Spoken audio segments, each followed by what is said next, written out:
എന്നാ പ്രസാദം എന്തോ വലിയ കേസ് കെട്ടാണെന്ന് തോന്നുന്നു. ആ ബേബിച്ചേ, ഞാനേ നമ്മുടെ മെമ്പറുടെ അടുക്കൽ നിന്ന് പോവാ. ഞങ്ങളുടെ റേഷൻ കാർഡ് ഒന്ന് BP യിലാക്കണമായിരുന്നു. അതിന് നിങ്ങൾ BP ആയിരുന്നല്ലോ. ആയിരുന്നേ, പുതിയ കാർഡ് അനുവദിച്ചു വന്നപ്പോൾ അത് AP യിലായി പോയി. അന്ന് മുതൽ സപ്ലൈ ഓഫീസിൽ കയറി ഇറങ്ങി നടക്കും. ഈ APL കാർഡ് കൊണ്ട് എന്തെടുക്കാനാ?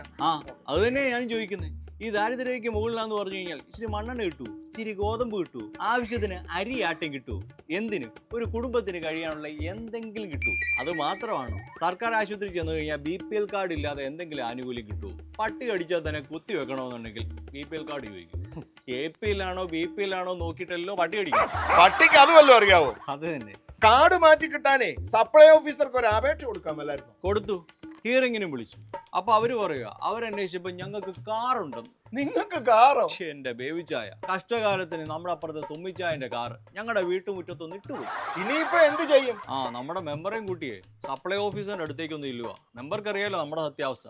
എന്നാ ഞാനൊന്ന് അങ്ങോട്ട് ചെല്ലട്ടെ. ഓ പ്രസാദേ, പോയിട്ട് എങ്ങനെയായി? സപ്ലൈ ഓഫീസറെ കണ്ടോ? കണ്ടു. ദാരിദ്ര്യക്ക് താഴെയാക്കി തരാമെന്ന് സമ്മതിച്ചിട്ടുണ്ട്. ആഹാ, രക്ഷപ്പെട്ടല്ലോ. ബേബിച്ചായ, ഒരു കണക്കിന് കേന്ദ്ര സർക്കാരിനെ സമ്മതിക്കണം കേട്ടോ. എന്നാന്ന്? സ്വാതന്ത്ര്യം കിട്ടി 10-75 വർഷം കഴിഞ്ഞിട്ടും നമ്മുടെ രാജ്യത്ത് ഇപ്പോഴും ദരിദ്രം ഉണ്ടെന്ന് ഇവർ സമ്മതിക്കുന്നുണ്ടല്ലോ. അത് തന്നെ വലിയ കാര്യം കേട്ടോ. അത് ശരിയാ.